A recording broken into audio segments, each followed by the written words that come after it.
My name is Sloane Hayes. I'm 34 years old, a data scientist turned founder, and until 5 weeks ago, I was the chief strategy officer of the company I built from scratch in my cramped studio apartment. People call me a tech visionary, but that night 9 years ago, I was just a woman with a migraine reheating leftover pad thai while debugging sentiment analysis code on a dying laptop. Back then, luxury meant 2-ply toilet paper. I never imagined I'd one day be escorted out of my own company by a security guard who smelled like Doritos and regret. But here's the truth. My story didn't end there. It was only beginning. My name is Sloane Hayes, and I've spent most of my adult life fighting gravity. Not the physical kind, though God knows I fought that too, climbing 5 flights of cracked stairs each night to my studio apartment arms full of grocery bags that only held instant noodles and off-brand coffee grounds. No, I mean the gravity that tries to keep people like me tethered to the floor of obscurity unnoticed, unheard, invisible. 9 years ago, I lived in a space so small I could touch the fridge from my mattress. The walls peeled in strips like old sunburn, and the neighbors' screaming fights seeped through the drywall so vividly, I knew their arguments by theme and rotation. Back then, my greatest luxury was 2-ply toilet paper. I remember clutching it in the aisle of the corner bodega, like a small victory, wondering if this is what winning felt like. Because in every other way, I was losing. That night, the night everything began, my migraine felt like it could split my skull in two. I sat cross-legged on the worn carpet, coding between the stray grains of rice that had fallen from my reheated pad thai. The microwave had short-circuited minutes earlier, leaving the kitchen light flickering like an interrogation room in some crime drama. My laptop wheezed in my lap, its fan coughing out hot air like a dying cat. But it still ran, and that was enough. I was debugging the first version of my sentiment analysis model, a messy tangle of scripts and tagged data harvested from thousands of angry Yelp reviews and cloying corporate tweets. My eyes burned, my fingers ached, every part of me wanted to sleep. But somewhere in the dark marrow of my bones, something whispered, "Keep going." And then it worked. The code compiled. The model parsed the dataset and produced output with accuracy high enough to make my chest tighten, like I'd cheated death. I remember exhaling so deeply, it felt like my soul was leaving my body, leaving only awe and adrenaline behind. I sat there at 2 a.m, bathed in the blue light of that flickering screen, thinking I did it. I really did it. For a few minutes, there was only quiet joy. Then came the fear. Because when you build something that works, something that powerful, you also birth the possibility of losing it. I remember standing up and pacing my tiny apartment, stepping over pizza boxes and stray Post-it notes, scribbled with half-tested algorithms, my bare feet cold on cracked tiles, as my brain spun with possibility and panic. Within 18 months, that studio turned into an illegal fire hazard of employees. My mattress stood on its side against the wall to make room for folding chairs. Whiteboards blocked out the windows. My caffeine budget surpassed my rent. We worked days that blurred into nights that bled into days again. Sleep came in half-hour bursts on beanbags that smelled of stale Red Bull and burnt ramen. There were moments so raw, I can still taste them now. Asha back then, just an intern crying silently at 3 a.m. because her model crashed and took 2 weeks of training, data with it. Ben clutching his chest in panic before our first investor pitch, whispering, "What if they think we're frauds?" And me hugging them both, saying what I didn't yet believe. They won't, because we aren't. We built a tool that could read human tone with eerie precision. We built it because we believed companies should know when they were hurting their users, that people deserve to be heard not as data points, but as voices, as pain, as joy, as truth. But idealism doesn't pay server fees. Investors came sniffing around like wolves in Brioni suits, offering funding exposure connections, the usual promises with teeth hidden behind polished veneers. Then came Derek Vaughn and Sabrina Wells. Derek with his square jaw and MBA bravado dripping confidence he hadn't earned. Sabrina VP of brand alignment with her curated smiles and LinkedIn quotes about synergy, a woman who smelled like rosewater and disdain. They arrived with their mid-sized firm promising to honor our vision and help us scale responsibly. I didn't want to sell. God, I didn't want to sell. But my team was exhausted. The servers overheated nightly, and every minute I spent chasing rent was a minute not spent building. So Marcus Hale, my lawyer and oldest friend, structured the deal $1 sale in exchange for equity influence and a single hidden clause, buried so deep in legalese I joked we'd need sonar to find it again. It read, "If Sloan Hayes is terminated without cause, she may repurchase the company for the original sale amount, $2. Marcus paused when he read it back to me. "You think they'll forget?" I laughed, bitter and tired. They won't even see it. And they didn't. Derek signed with a flourish. Sabrina cooed about founder flexibility, and the board glanced only at the page with projected returns. I walked out of that room feeling both victorious and hollow. I'd saved my team. I'd saved our product. But I'd also tied a noose around my own throat, hoping the rope wouldn't tighten.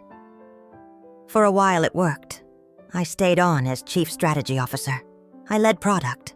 I coded at midnight again. Derek stayed in his spreadsheet. Kingdom Sabrina posted brand mantras and posed for networking brunch photos. We won clients. We expanded. And then slowly they started slicing away pieces of what made us real. First, it was the engineers removed from monthly innovation meetings. Then the R&D floor got repainted in pastel mindfulness colors that gave everyone migraines. Our sentiment dashboard, born from flickering microwaves and pad thai fumes, was transformed into a TikTok carousel of emojis, gradients, and a mascot named Trusty, wearing sunglasses. Sabrina called it tone elevation. I called it vandalism. Every day Derek spoke over me in meetings, sprinkling words like market synergies and agile recalibration like confetti. Sabrina introduced me as our founding spirit corporate code, for this person used to matter. They neutered my role until I was little more than an ornamental relic, a reminder of scrappy beginnings they were desperate to erase. But I didn't fight. Not then. I took notes. I watched. I waited. And one night, sitting alone at 2 a.m. with bourbon burning down my throat, I pulled out the original agreement. My hands shook as I flipped to Section 14C. It was still there, still binding, still mine. I called Marcus. He answered on the first ring. "Start prepping," I said. He didn't ask for what. He already knew. Because if there's one thing the world forgets about women like me, it's this. We don't just build empires. We build fail-safes. And when you force us out, you better pray we don't still own the blueprint. I didn't trigger the clause right away. Part of me wanted to. God, part of me wanted to slam that contract down. On Derek's glass desk, watch his smirk melt off his face, like cheap wax under a summer sun. I wanted to stand in the middle of that pastel-painted R&D floor and scream at everyone who had ever called me too emotional, too attached, too difficult, as if passion was poison and not fuel. But I didn't. Because another part of me, the part that built sentiment models at 2 a.m. with my back pressed to peeling drywall, whispered, "Wait." In the weeks that followed, I watched the company unravel, thread by thread. Julian Leo Bennett now. But he'll always be Julian to me, was the first to feel the blade. He'd been with me since the garage days, when we coded with gloves on, because the heater was broken. Derek called it a strategic sunset of overlapping competencies. Leo called me that night, his voice trembling with disbelief. "They didn't even let me clear my desk, Sloan." Security walked me out like I'd pissed on the servers. I swallowed the acid in my throat and said the only thing I could. "I'm so sorry, Leo. You didn't deserve that." 2 days later, product design got absorbed into marketing. Sabrina hosted a cupcake celebration to honor the pivot. She handed out swag bags that said, "Trust the shift" in pastel lettering, while engineers filed past eyes downcast, clutching layoff packets like funeral programs. I tried to intervene, suggested we pause the reorg until client metrics stabilized. Derek smiled all polished teeth and cold eyes and said, "We value your emotional investment, Sloan. But we're not running a nostalgia project. A nostalgia project. That's what they called the engine of their own success." That night I sat at my kitchen counter, bourbon in one hand, contract in the other, reading Section 14C, until the words blurred with tears I refused to shed. My rage wasn't hot anymore. It was cold, calcified into something sharper than grief. It felt like survival. 1 week later, Ben Carter, my old intern turned mobile product lead, knocked on my door. He didn't sit, just stood there wringing his hands like he might bolt. "They've got the list," he whispered. "Layoffs. You're on it." I looked up at him, my stomach a pit of ice. "Who told you?" "Doesn't matter," he said, eyes wet. "They want you out before next quarter. Show the board post founder independence." I thanked him. He nodded once and left shoulders hunched like he'd just delivered my eulogy. That night I didn't pour bourbon. I poured ink. Marcus had couriered the checkbook weeks ago, a silent promise tucked into my nightstand beside a flashlight, and an old photo of the first 5 of us huddled around a server rack in a freezing apartment kitchen, beaming like idiots believing we were invincible. I wrote the check in blue ink. Pay to the order of my company. Amount 210, memo. Section 14C buyback, signed, dated, quiet power in a rectangle. I placed it in a crisp white envelope, unsealed, waiting. Not because I doubted I'd need it, but because I wanted them to pull the trigger first. I wanted them to believe they were winning high-fiving over layoffs and pastel color palettes, right up until the moment they realized the ground beneath them had always been mine. HR scheduled it for Thursday, 4:30 p.m., a calendar invite with no subject line, just a block labeled update. Like I was too dumb to know what that meant. I dressed deliberately that day. Black blazer hair tied back, no makeup. I wanted them to see every sharp line of the woman they were about to underestimate for the last time. The HR hallway smelled like someone had panic-sprayed Febreze over a dumpster fire. Derek and Sabrina sat side by side in the conference room, like prom royalty at the world's worst dance. Rebecca from HR perched at the edge of her chair, clutching a manila folder, as if it held a live snake. Derek spoke first, faux sympathy oozing from every syllable. "We appreciate everything you've built here, Sloan. Truly. But we feel it's time to move in a different direction." Sabrina added, chipper as ever. "Think of this as a new chapter for everyone. It doesn't diminish your legacy." I stared at them, thinking how legacy is just another corporate buzzword for, "We're done with you now." They slid the termination paperwork across the table. Severance, insulting NDA clause, toothless, and a pre-written LinkedIn statement I could post if I wanted to maintain my brand narrative. They even included suggested hashtags. I didn't speak. I didn't blink. I flipped through the pages like I was checking a grocery list. Rebecca cleared her throat. "We'll need your badge and laptop before you leave the floor." Of course they didn't let me return to my office. Security met me outside the room like I was a threat to national security. Or worse, their Slack channels. He escorted me to the elevator, silent, eyes flat. As the doors slid shut, I caught a final glimpse of Sabrina through the glass wall, laughing at something Derek whispered. I didn't punch a wall. I didn't cry. I went home.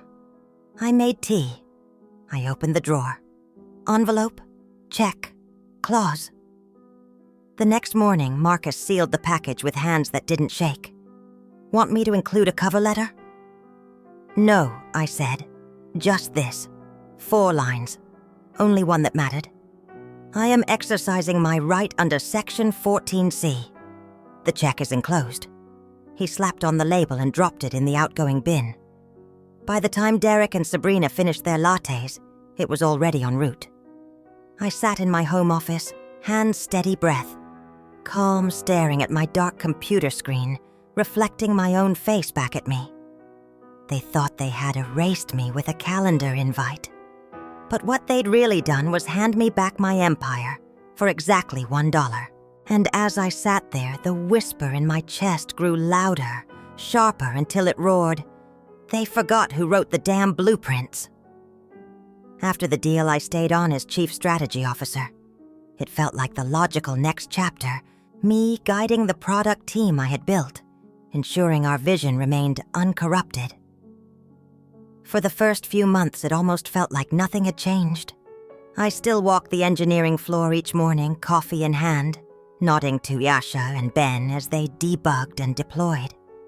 I still sketched ideas on Bertha, our massive whiteboard, its corners chipped, and its surface permanently ghosted with dry erase hieroglyphics from late-night sprints. In those first days, I allowed myself to believe I was still needed. But slowly, almost imperceptibly, the erosion began. First came the monthly innovation meetings, the ones I built to keep engineers, data scientists, and designers aligned in chaotic synergy. Derek replaced them with brand syncs, scheduled at the same time but with no engineers invited. Instead, the conference room filled with brand strategists and marketing analysts who spoke in hushed tones about evoking trust vibes and optimizing tonal warmth. I sat there once silent, as they debated whether our user-facing error messages sounded too masculine while Asha's team waited upstairs for budget approvals to fix the back-end latency. Then came the aesthetic shift. Sabrina led an office vibe audit concluding that the exposed whiteboards and scribbled equations gave off what she called founder trauma energy. Within a week, our R&D floor was repainted in muted pastel gradients, walls now adorned with inspirational vinyl lettering, declaring, "Mindfulness is momentum." The engineers hated it. I watched as they moved through those halls with eyes downcast, their adrenaline-fueled chaos replaced by forced serenity. Even the old espresso machine, the one that roared like a jet engine at dawn, was replaced by sleek cold brew taps, branded with our new mascot Trusty.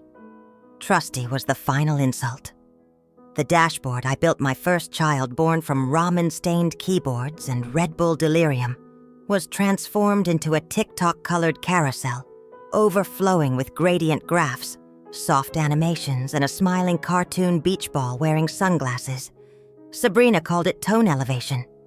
Derek nodded sagely as if he understood anything beyond his Excel pivot tables. They pitched it as Duolingo meets Oprah, claiming customers didn't want data transparency, only emotional comfort. I remember laughing a short, bitter bark that silenced the conference room. Sabrina turned to me with that brittle PR smile she wore when she was about to draw blood.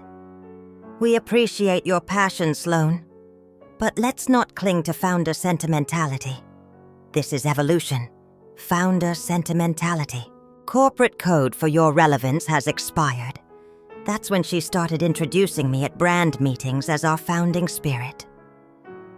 Her voice always dripped with curated warmth, calculated to sound reverent. But every person in that room heard what she really meant. It was polite dismissal, a way to say, "This person used to matter, but we've outgrown her." Meetings became theater. Derek spoke over me with MBA jargon he harvested from LinkedIn thought leaders' market synergies, strategic recalibration, iterative pivot pipelines. Each word another chisel tap against the foundation I had poured my soul into. I would sit in those rooms, Bertha long gone cold, brew taps humming in the corner watching slides about brand vibes, while my engineers scrambled upstairs with half the resources they needed. One evening after Sabrina's brand sync, I found myself standing alone in what used to be the war room. The smell of dry erase markers was gone, replaced by lavender diffuser mist that made my temples throb. I stared at the bare wall where Bertha once stood. My hand lifted almost involuntarily, fingers curling to write an idea on a board that no longer existed. The ghost pain of purpose. That night I went home and sat in the dark with my bourbon. I thought about the first night I built the model, the flickering microwave, the migraine drilling into my skull, the uncontainable joy when the code ran, and I realized I had built something that worked, something that mattered, something born of vision, sweat, and ferocity, not pastel brand alignments or cartoon mascots wearing Ray-Bans. I wondered how long it would take before they realized you can't rebrand gravity. You can't pastel over the truth, and you can't erase a founder who remembers exactly where every beam and bolt in the empire is buried. But I didn't act. Not yet, because under the grief, under the rage, there was a colder clarity. I knew they were coming for me. I could see it in Derek's polite dismissals, in Sabrina's curated kindness, in the way board meetings shifted away from data insights to brand synergy slides. They wanted my vision without my voice, my blueprint without my fingerprints. I finished my bourbon, I closed my laptop, and I whispered into the empty apartment, "Not yet. Let them think they're winning." Because the thing about erosion is once the ground gives way, collapse is inevitable. And I had spent 9 years learning exactly where to pull the pin. I didn't sleep that night.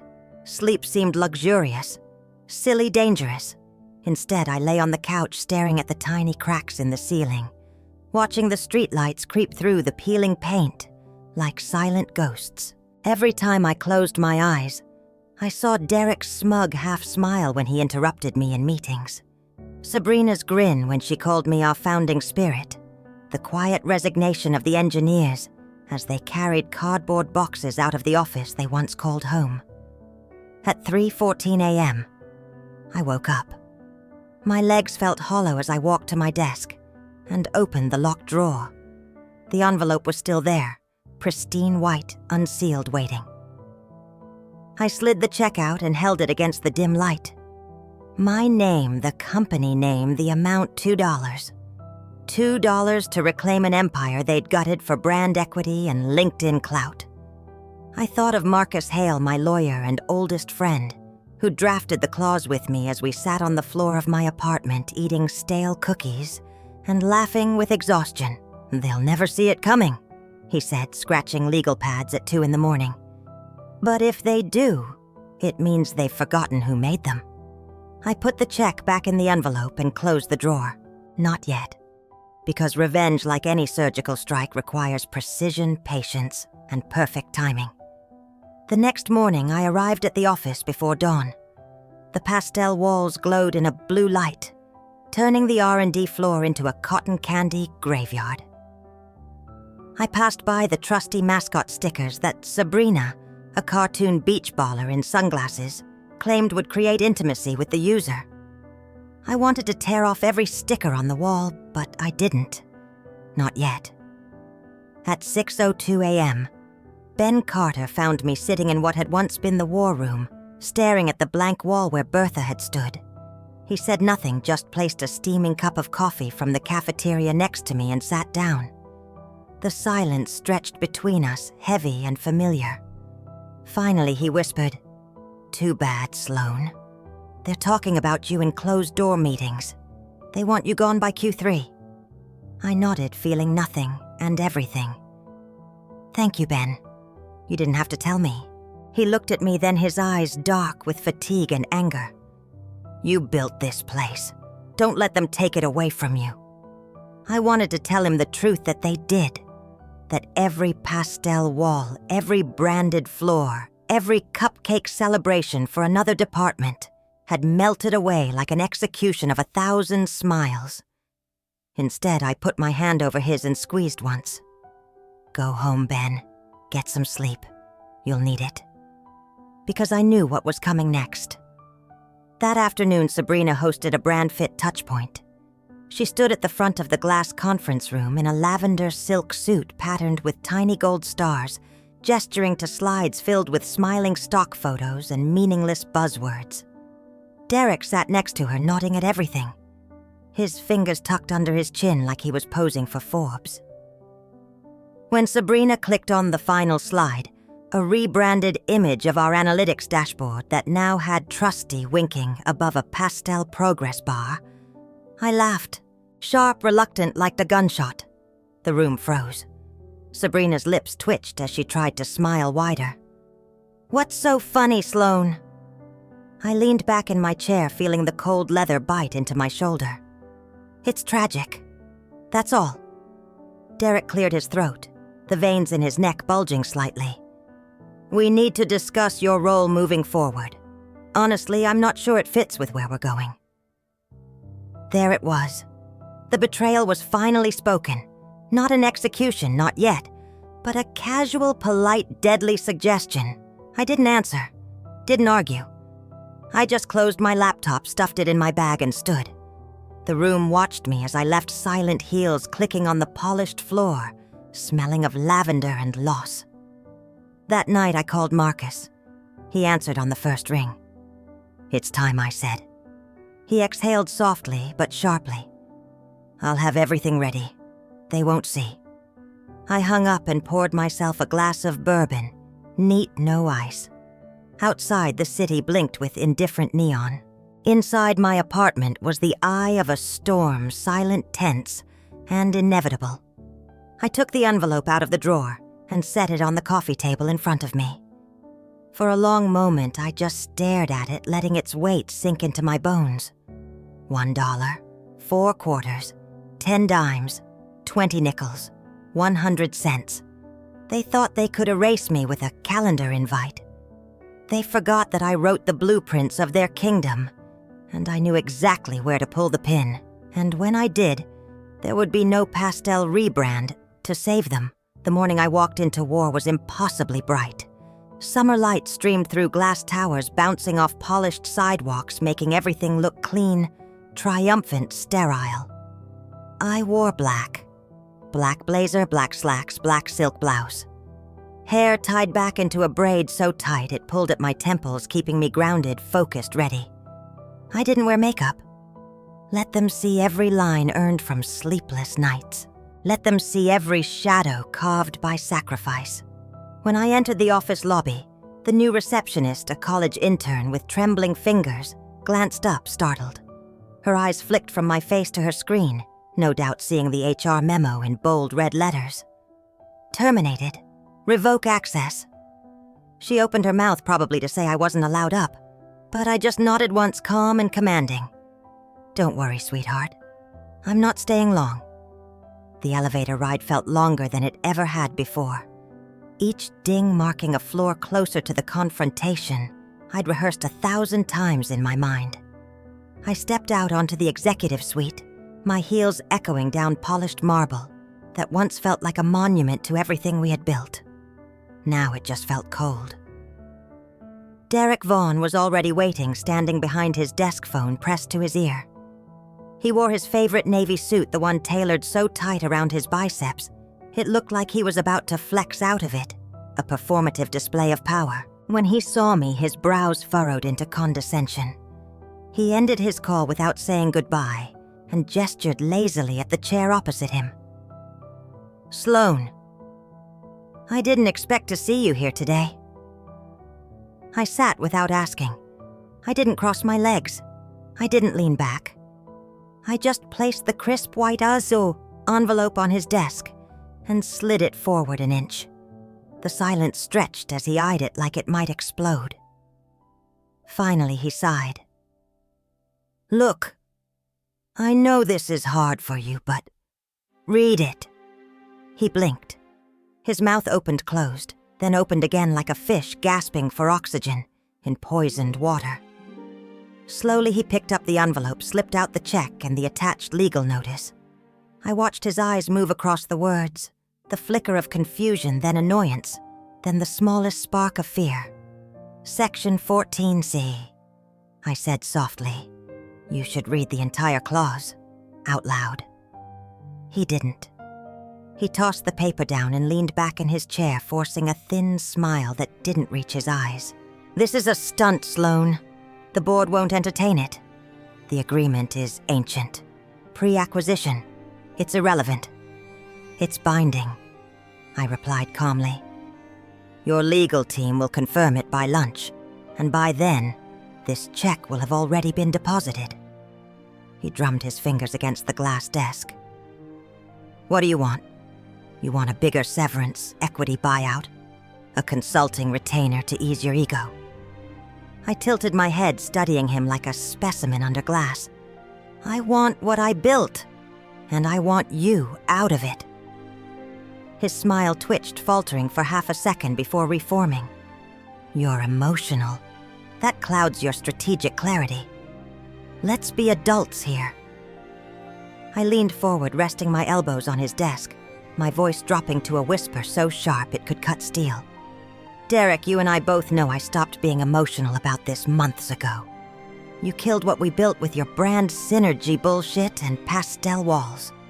This isn't about feelings. This is about ownership. And you just handed me the keys back because you were too arrogant to read the fine print. He inhaled, nostrils flaring. Sabrina will never. Sabrina's not in today, I interrupted, tapping my phone screen. She's hosting an influencer brunch downtown. I'd hurry if I were you. The press release goes live in an hour. His eyes widened, pupils shrinking to pinpricks, as realization dawned. He lunged for his phone, fingers fumbling across the screen. I stood smoothly, sliding my bag onto my shoulder. You should thank me, I said, turning to leave. I'm giving you a chance to exit before the fallout. Try the humility angle. Might save your career. He opened his mouth to snarl something, but I was already walking away, each step echoing with the rhythm of finality. I passed Sabrina's office, empty lavender diffuser, still puffing clouds of synthetic calm into the sterile air, and didn't bother looking inside. In the lobby, I found Ben Carter waiting. He stood when he saw me, shoulders squaring, eyes bright with a hope I hadn't seen in months. Is it done? He asked softly. I smiled then, a small wolfish curl of my lips. It's begun. He exhaled shakily, a sound halfway between a laugh and a sob. What now? I placed a hand on his arm, feeling the steady thrum of blood and life under his sleeve. Now I said, my voice low, and certain we rebuild. Outside, the city roared with this indifferent traffic horns and sirens blending into the symphony of ambition. The sun reflected off steel and glass so bright it made my eyes water. But I didn't flinch. I let it blind me for a moment. Let it burn away every trace of fear and hesitation. Because the first confrontation was done. The war had officially begun. And I was done fighting gravity. I was ready to fly. What they didn't know was that in the months before her firing, Sloan had secretly begun developing an underground version of their engine. Not for profit, not for the board, but as a fail-safe, a hidden legacy project designed to protect user data from corporate exploitation. She called it Ghost Frame. Its code lived on an encrypted server only she and Rhea knew. Existed built with an architecture so advanced, it made their current platform look like a toy. And now, with everything stripped away, Ghost Frame was no longer just a secret. It was her nuclear option. While Derek and Sabrina scrambled to secure investors and polish press releases, Ghost Frame quietly pulsed online, gathering live data streams, rebuilding itself line by line. To them, it was invisible. To Sloan, it was the final testament to what happens when you underestimate a woman who builds fail-safes while everyone else sleeps. She hadn't just lost her company. She had upgraded her empire into something they could never touch. And when the time came, when the board realized the stripped asset was worthless without her innovation, Sloan would reveal Ghost Frame, not out of vengeance, but as proof that the heart of every empire isn't its investors, logos, or CEOs. It's the unseen architecture built in quiet hours by people who refuse to surrender. Because in the end, Ghost Frame wasn't just software. It was her promise to herself. No one owns me. Ever again. After the confrontation with Derek, I didn't go home. I didn't even pause to breathe. I walked straight to the basement level where the old R&D labs used to hum with life. Now they were silent. Empty desks stood like headstones, and the air smelled faintly of stale coffee and lemon-scented floor cleaner. The pastel walls glowed dim under flickering fluorescent lights, each flicker like a dying heartbeat. Rhea Kapoor was there. She always was, even when the layoffs swept through. Even when Sabrina's rebrand budget gutted our NLP research by 70%, Rhea stayed. She had offers I knew that triple salaries from Silicon Valley firms, eager to poach the best data linguist I'd ever met. But she stayed working late nights with her noise-canceling headphones on her dark hair, tied in a knot, eyes locked on lines of code, scrolling endlessly across her screens. When she saw me standing in the doorway, she didn't flinch, just pulled off her headphones and tilted her head slightly, studying my face with those sharp, hawk-like eyes. "It's happening, isn't it?" she asked quietly. I nodded. "It's happening." She sighed long and low, then leaned back in her chair. Her fingers tapped restlessly against her mug, black ceramic chipped at the rim, a relic from the early days when we ordered mismatched mugs in bulk because matching sets were a luxury we couldn't afford. "Do you remember," she said, her voice distant, "that first night in the apartment? When your microwave shorted out and we coded by candlelight because the power breaker kept tripping?" I smiled despite the tightness in my chest. "You made fun of me for buying a 2-ply toilet paper pack instead of more RAM." She grinned. "Hey, priorities. Comfort matters." Her smile faded, then replaced by something harder, sadder. "They killed it, Sloan. Everything we built. They turned it into this." I stepped forward, placing my hand on her shoulder. "Then let's build it again. Smarter, stronger, without them." She looked up at me, eyes glistening. For a moment, neither of us spoke. The silence between us wasn't empty. It was heavy with every midnight sprint, every failed model, every whispered victory in the dark when the world slept, and only we knew how close we were to something world-changing. "What do you need from me?" she asked. "Everything you've got." She nodded once, decisive. "Then you have it." I pulled up a chair beside her and sat the cold plastic, digging into my spine, grounding me. Together we reopened the old system files lines of dormant code that felt like reuniting with forgotten friends. Her fingers flew across the keyboard, her mind already 10 steps ahead, while I outlined the plan in quiet, clipped sentences. We would rebuild the engine from scratch. Trusty, the cartoon mascot, would be deleted. The pastel gradients would be stripped out. Our analytics would return to what they were always meant to be. Clear, brutal, honest. We would make it faster, smarter, and we would release it before Derek even finished spinning his LinkedIn resignation post. Hours passed unnoticed. The world outside fell into sunset, then dusk, then deep night. But down in that basement lab, time didn't exist. Only purpose, only code. At one point, Rhea paused, pushing her hair back from her face, her eyes red-rimmed from staring at cascading data sets for too long. "Do you think they'll come after us?" I met her gaze, unflinching. "They can try, but they'll fail, because they're playing checkers on a board I built for chess." She exhaled a shaky laugh, the sound breaking the tension in the room. "God, I missed this. I missed you." I reached out and squeezed her hand. "I missed you too." Outside, dawn was approaching. The first pale light of morning seeped through the grimy basement windows, illuminating dust motes that danced between us like silent confetti. She glanced at me, a question flickering in her eyes. "What about the others, Ben? Leo, Asha?" "They'll come," I said softly. "They're just waiting for the signal." Rhea nodded, determination sharpening her features into something fierce and unbreakable. Then let's give them a war worth fighting. And in that dimly lit basement, surrounded by silent monitors and the ghosts of what once was an alliance, was forged. Not in boardrooms under fluorescent lights, not in networking events with overpriced mimosas, but here, in the quiet crucible of betrayal and rebirth, where true revolutions always begin. Because I didn't need an army of executives. I didn't need Derek's brand synergy or Sabrina's pastel slogans. I needed Rhea Kapoor, the woman who could read sentiment data like poetry, who saw the code not as lines, but as language, who once told me that humans speak in nuance, not metrics, and if our models can't hear that, they're deaf. I needed her. And now she was by my side again.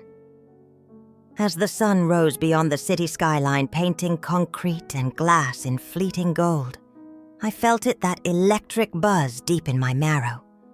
The same one I felt 9 years ago when my model first worked in that cramped apartment. The same one I felt the night I signed away my company for $1, believing it was the only way to protect what mattered. Only this time, I wasn't building alone. This time, I was building with an ally who would never let me fall. We didn't sleep for the next 3 days.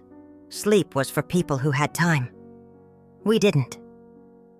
Derek's legal team was already scrambling to invalidate the clause, and Sabrina was busy rage-posting brand affirmations on LinkedIn to distract investors. But none of it mattered, because while they were busy polishing their excuses, Rhea and I were resurrecting an empire. The basement lab became our war room. Whiteboards rolled back in from storage, their surfaces filled with looping arrows, dataset annotations, and half-finished equations, scrawled in red marker. Empty coffee cups piled in corners like fallen soldiers. Our eyes burned from blue light exposure, and our muscles ached from hours hunched over keyboards. But neither of us complained. The work consumed us, devoured every shred of fatigue, replacing it with the electric hum of purpose. On the second night, Ben Carter slipped quietly into the lab, carrying a cardboard tray with 6 burnt cappuccinos from the lobby cafe. He said nothing. Just set them down, took a seat beside me and opened his laptop. I looked at him, eyebrows raised. Thought you were off today. He didn't glance up as he started typing. And miss the revolution. Not a chance. Rhea snorted softly. Welcome back, Ben. By morning, Leo Bennett arrived wearing the same hoodie he'd worn on launch day 5 years ago. He hugged me tight, eyes shining with exhaustion and relief. I kept waiting for someone to fix it, he whispered. Then I remembered you're the someone. I smiled, throat tight. Help me fix it again. He pulled back and grinned wide and toothy. Try stopping me. That day felt like old times. We coded with our feet, propped up on metal chairs, eating cold pizza straight from the box. Rhea and Ben argued over NLP parsing logic, while Leo rebuilt the UX architecture from scratch, humming off-key to an old indie playlist. At one point, Ben spilled coffee onto his trackpad and let out a strangled scream. We all froze, thinking he'd lost something critical. Then he shook his head, laughed at himself, and said, "Just scalded my thigh. Carry on." For hours, the only sounds were rapid keystrokes, marker squeaks on whiteboards, and occasional curse words when code refused to compile. It was chaos. It was beautiful. But this wasn't just about rebuilding what they'd taken. This was about learning how deep the rot had spread. Between data model deployments, I dug into archived files Derek's team had buried under branding decks. Rhea and I unearthed months of misaligned feedback loops, UX design, pivot requests, ignored data, obfuscation directives approved by Sabrina to inflate user trust metrics. Ben uncovered hidden invoices for rebrand consultants funneling money out of NLP development to pay for pastel color palettes and influencer brunch sponsorships. At one point, Rhea turned to me. eyes blazing with disgust. They were tanking the back end to boost brand performance KPIs. Sloan, they were intentionally degrading analysis accuracy for aesthetics. I closed my eyes, fury pulsing hot behind my ribs. Because cartoon mascots convert better than truth. She shook her head, lips curling. Not for long. That night, long after Ben and Leo crashed onto beanbags in the corner, Rhea and I stayed awake, laptops balanced on our knees. The only light came from our screens, illuminating our faces in alternating blue and green glow. She glanced at me suddenly, her gaze piercing through exhaustion. Why did you sell it for $1 back then? Really? I paused, fingers hovering over my keyboard. The question sat heavy between us, vibrating with unspoken memories. Because I thought I said slowly, choosing each word with care, that protecting them meant sacrificing control. I thought if I just held on long enough, if I just stayed in the room, I could keep us safe. I didn't realize sometimes the only way to protect something is to own it completely. She studied me silently for a moment, then nodded, her expression softening. You own it now. All of it. A lump formed in my throat, unexpected and sharp. Not alone. Not this time. She smiled, small and tired but fierce. Not alone, she echoed. At dawn, Leo woke with a groan, stretching out stiff joints. Ben sat up, rubbing his eyes, hair sticking out at wild angles. They looked around the cluttered lab, the whiteboards covered in equations, the terminal windows filled with running code. And for a moment, no one spoke. We just breathed together in quiet awe of what we were rebuilding. Finally, Leo said softly, "Feels like coming home." And it did. For the first time in years, the R&D floor felt alive again. Not with brand synergy or pastel calm, but with real raw creation. It smelled of burnt coffee and stale pizza. The air hummed with tension and possibility.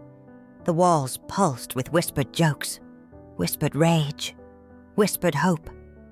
Outside, the sun rose, painting the city gold and pink. Inside, we rose too. Because this wasn't just fun and games. This was war disguised as joy. This was revolution camouflaged as reunion.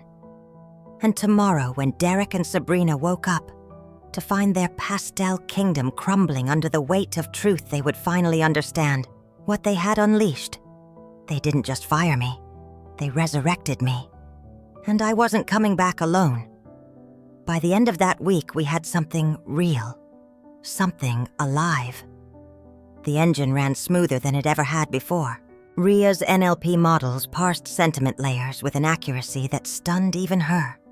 And Leo's new UX interface felt like silk under steel, clean, intuitive, unapologetically honest. Ben compiled the deployment roadmap so fast his fingers cramped, and I watched him massage his wrists with a tired grin that said, "It's worth it." It felt like victory. Like the universe was tilting back into balance. Like all those years ago when I watched my model work for the first time under flickering microwave light and thought I did it. I really did it. On Friday morning, Marcus Hale called. His voice was tight with something between triumph and caution. "They're backing down," he said. Derek's team tried to block the buyback with a jurisdiction injunction, but the court threw it out. Sabrina's PR campaign tanked their stock by another 15% overnight. The board has scheduled an emergency vote for Monday to remove them both.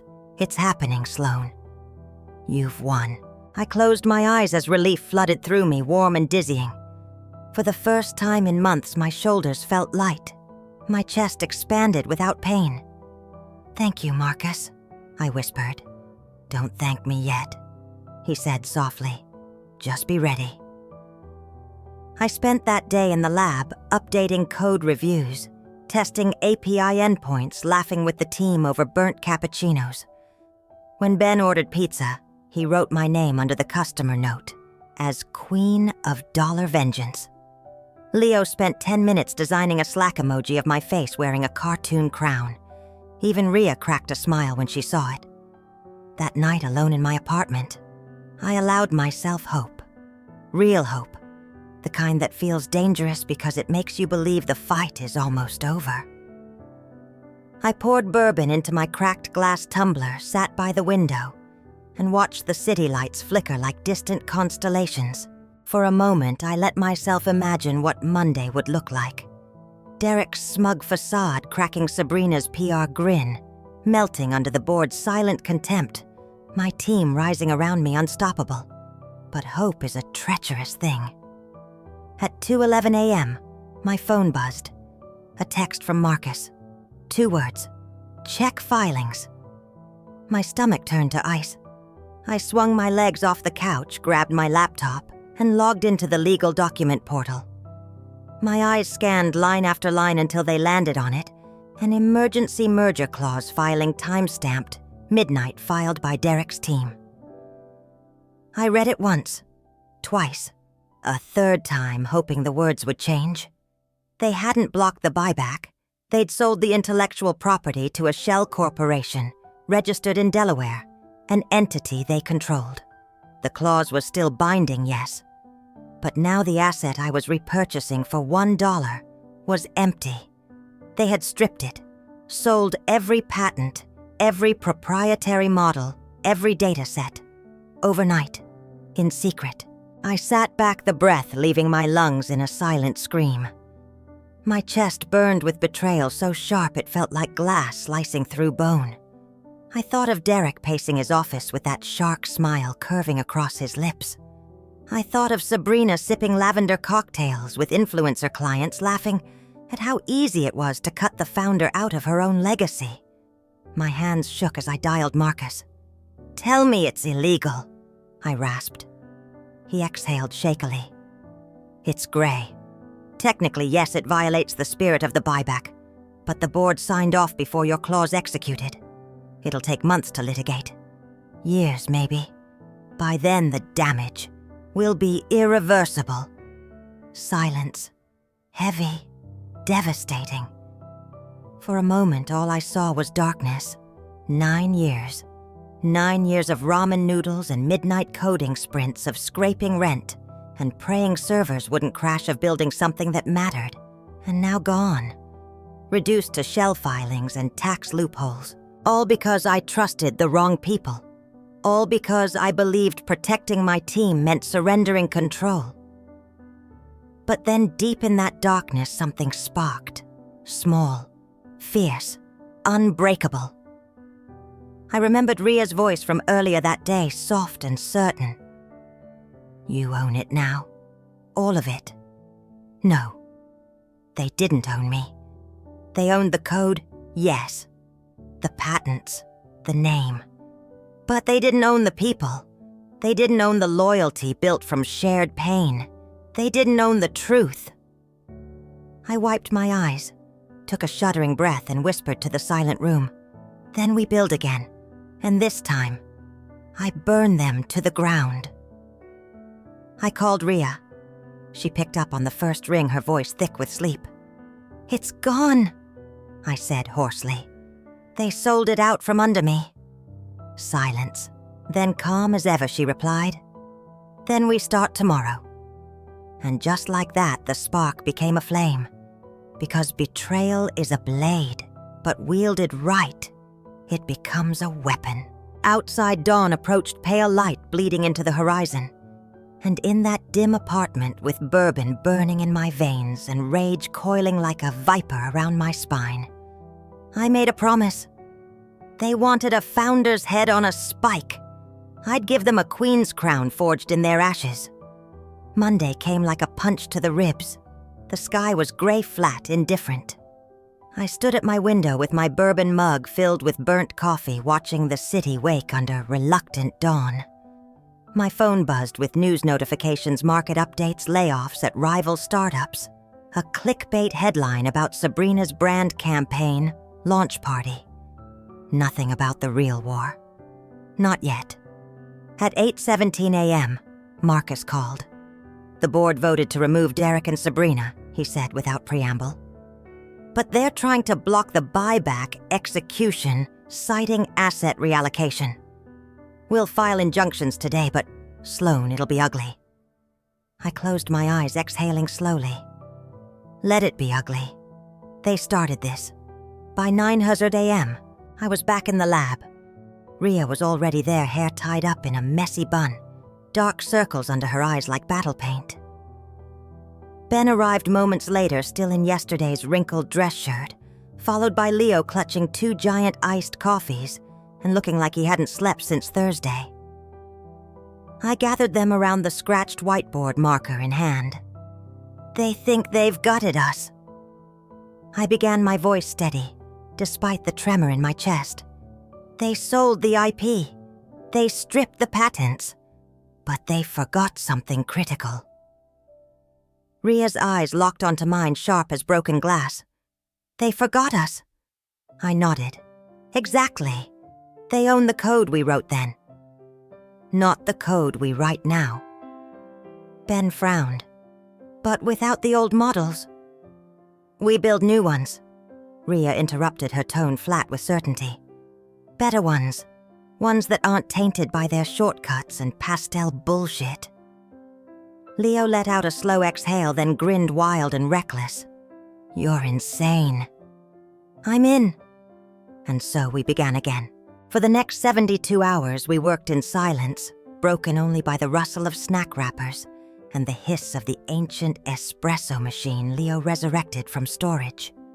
Rhea rewrote sentiment, parsing algorithms from scratch fingers, dancing across the keyboard like a pianist composing a requiem. Ben rebuilt back-end frameworks, rewriting infrastructure schemas in half the time it took him years ago. Leo redesigned the entire UI/UX flow, wiping away every trace of Trusty's cartoon smile from our memories. Meanwhile, Marcus battled on the front lines, filing injunctions, counter-filings, cease and desist orders, a legal barrage that kept Derek and Sabrina's new shell company too busy to notice the silent resurrection happening in our basement war room. But exhaustion has a price. By Wednesday night, Ben collapsed face first onto his keyboard, dead asleep. Leo's hands shook so badly he spilled hot coffee down his hoodie, cursing softly, before wiping it away with a paper towel. Rhea leaned against the whiteboard, eyes closed, lips moving in silent calculations. I watched them, chest aching with fierce, unbreakable love. Go home, I whispered. Rhea's eyes snapped open. No, you need sleep. So do you. I shook my head, a tired smile ghosting my lips. Sleep's for people who haven't lost everything. She stared at me for a long moment, then turned back to her code, jaw tight. At 3:12 a.m., my phone buzzed. Marcus again. They're filing for liquidation restructuring, he said, voice hoarse with fatigue. It's a scorched earth play. If they can't keep it, they'll burn it down. The words sank into my bones like winter rain. Scorched earth. I knew the strategy well. If you can't own the empire, salt the ground, so no one else can build upon it. I hung up and sat in the silence of the lab, staring at the glowing screens casting pale light onto empty coffee cups and crumpled sticky notes. Betrayal throbbed behind my ribs like a festering wound, but under it, deeper and older, was something stronger. Something born in a cracked studio apartment 9 years ago when a microwave shorted out, and a dying laptop whispered to me, "Keep going." I stood, joints creaking, and walked to the whiteboard. My marker squeaked loudly in the silence as I wrote 2 words in block letters. Burn back. Rhea lifted her head. Ben stirred, blinking blearily. Leo leaned forward, reading the words with dawning understanding. You're serious, he said softly. I turned to face them. Spine straight, exhaustion burned into resolve. They want scorched earth. We give it to them. But this time we rebuild on top of it before their ashes cool. Ben let out a shaky laugh, scrubbing a hand over his tired face. God, I missed this. I missed you. Rhea smiled, eyes fierce and bright despite the dark circles beneath them. Let's burn them back, Sloan. For everything they took, Outside, dawn crept over the city, pale and cold. Inside, our lab glowed warm with fluorescent light, alive with purpose. As the sun rose, I felt it deep in my marrow, a pulse, a promise, an oath. They thought they'd buried me. They forgot I owned the shovel. Thursday morning arrived with a brittle chill that seeped into my bones. The sun rose pale and cloudless over the city, illuminating everything in harsh, unflinching light. I stood by the lab window, mug of burnt coffee in my hand, watching traffic crawl along the boulevard below. My reflection in the glass looked hollow-eyed, unwashed hair, tied back in a knot blazer, wrinkled from 3 days of battle. But my gaze was steady. My spine felt forged from something older than steel. Behind me, the lab hummed with quiet determination. Ben tapped out back-end deployment sequences, his headphones glowing with silent music. Leo pinned UX wireframes to the wall in rapid succession, each designed sharper and more elegant than the last. Rhea perched cross-legged on a rolling chair, fingers flying across her keyboard, as she rebuilt Sentiment, parsing architectures from scratch. It felt like 9 years ago, only this time none of us were alone. At 9:07 a.m., Marcus Hale walked in. He looked almost as tired as we did. Suit-rumpled, tie-loosened hair flattened on one side from catnapping in his car between court filings. "It's time," he said quietly. I set down my mug. "Tell me." He pulled out a thick folder and laid it open on the cluttered conference table. Inside were printouts of legal filings, court injunctions, shell company ownership. Transfers, a map of the Hrot, Derek, and Sabrina had spread through our foundations. "Their liquidation restructuring goes live tomorrow at noon," he said. "They're selling off the patents in pieces to private buyers. Once that happens, the IP is gone forever. Even if we win the clause litigation later, we'd only get back an empty shell." My chest constricted. I thought of Trusty's cartoon grin of pastel brand decks, erasing real work of engineers escorted out under fluorescent lights while Sabrina sipped lavender cocktails and Derek smirked behind his Excel models. "So what's our move?" Ben asked. Marcus hesitated. Then he smiled, small, tired, dangerous. "They're auctioning the IP under the holding company's public entity, not the Delaware shell. Which means..." Rhea's eyes widened with understanding. "Which means shareholders can outbid them. We can buy it ourselves." Marcus nodded. "But you'll need capital. Liquid fast before the board ratifies final sale authorization." Silence. Heavy. Then Leo spoke, his voice calm and clear. "We still have them. Our clients. They trusted us before. They'll trust us again." I exhaled the beginnings of a plan sparking to life in my chest. "Ben, get a call list ready." Leo prepped the product deck. Rhea finalized a demo build. We go live by 3 p.m. They scattered like wolves unleashed.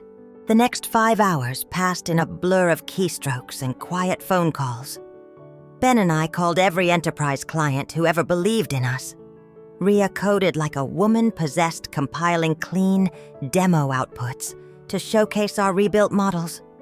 Leo filmed rapid UX walkthroughs, editing them into sleek, confident product videos. By 2:57 p.m., we were ready. We gathered around the conference table, mugs of burnt coffee raised like shields. "This is it," I said softly. "If they want to sell what we built, let them. We'll just buy it back. And this time they never touch it again." The call with the lead investors lasted 17 minutes. Marcus laid out the legal strategy. Ben presented operational timelines. Rhea and Leo showcased demo outputs. I closed with what I did best, the truth. They forgot that behind every line of code, every model accuracy bump, every UX micro-interaction, there were people. People who bled for this. People who believed in this. People who still do. You're not investing in an asset. You're investing in us. And we don't fail. Silence on the line. Then one by one the voices spoke. "We're in. Transfer initiated. Send the revised equity agreement by EOD." When the call ended, no one cheered. We just sat there staring at each other, too tired to move, too stunned to breathe. Then Rhea laughed short, breathless, triumphant. "Holy shit. We did it." Ben whooped and tackled Leo in a bear hug that nearly toppled both their laptops. Marcus exhaled shakily, rubbing his eyes. "Remind me never to bet against you, Sloane." I smiled then. Really smiled. The kind that cracks your face open and lets the light back in. At 4:02 p.m., Marcus filed the final shareholder bid. At 4:17 p.m., the board ratified it under emergency provisions. At 4:36 p.m., Derek and Sabrina's liquidation plan collapsed under its own arrogance. And at 5:11 p.m., Rhea pushed the deploy command on our rebuilt NLP engine. The lab filled with the soft electronic hum of a system coming to life, a phoenix rising from pastel ashes, blazing with clarity and precision. I walked to the whiteboard and picked up a red marker. With a steady hand, I wrote, "Reclaimed, rebuilt, untouchable." Outside, the sun dipped behind the city skyline, painting glass towers in gold and blood. Inside, my team stood around me, silent and breathing, hearts thundering with something bigger than victory. Because this wasn't just redemption. This was reclamation. This was remembering that I never needed their permission to build an empire. All I ever needed was the truth and the people willing to fight for it beside me. Friday dawned bright and cold, the kind of clear blue sky that looks like freedom. I stood on the rooftop of our new office, a corner unit on the 5th floor, with glass walls that burned with sunrise. Below, the city roared with indifferent morning traffic. Above, the air smelled of metal and wind and endless possibility. Behind me, the lab hummed with life. Ben was leading a stand-up with the engineering interns we hired overnight. Leo pinned revised UX flows to the cork wall marker cap, clenched between his teeth. Rhea sat cross-legged on her rolling chair, eyes locked on cascading lines of code hair, pulled up into a messy bun that somehow made her look even more powerful. At 9:03 a.m., Marcus texted me board resignation filings complete. "Derek and Sabrina are out. You own everything. It's done." I let out a shaky breath. My hands trembled as I tucked the phone into my pocket. For a moment, I just stood there, feeling the rooftop wind whip my hair around my face, eyes stinging against the rising sun. It was done. They were gone. I thought victory would feel like rage, like vengeance, like the roar of a lion reclaiming her territory. But instead, it felt like silence, like the soft exhale of a weight lifted off my chest after years of crushing pressure. Like space opening inside my ribs wide enough to finally breathe again. I walked back inside to the lab, the glass doors whispering shut behind me. The team paused when they saw me, their conversations fading eyes turning with unspoken questions. I smiled, small but certain. They're gone. Ben let out a whoop, slamming his laptop closed. Leo threw his marker in the air and caught it like a juggler. Rhea just smiled a smile so wide and genuine, it cracked something open in my chest. "What now, boss?" she asked. I looked around at the whiteboard scrawled with equations at the empty coffee cups and tangled charging cables and cold pizza boxes stacked like trophies. I thought about the studio apartment 9 years ago, the flickering microwave light, the migraine drilling into my skull, the battered laptop that whispered, "Keep going." And I realized this was never about vengeance. This was about reclamation. About building something so unbreakable that no pastel brand deck, no cartoon mascot, no buzzword, chasing executive could ever erase it again. Now, I said, my voice steady, echoing through the lab. Now we build something that can't be stolen. Ever again. They nodded, eyes shining. Ben raised his coffee cup in salute. "To never being stolen again." "To truth," Rhea added. To rage-coded rebirths, Leo said with a grin. I laughed, then full and unguarded feeling the sound ripple through my bones, like a promise. At 11:17 a.m., I stepped into the new executive boardroom, a glass cube overlooking the city skyline. Investors from 3 continents dialed in their faces, filling the wide screen behind me. Reporters lined the hallway cameras, ready lenses trained like weapons. The room smelled of fresh paint and possibility. I walked to the podium holding only one thing in my hand, the framed check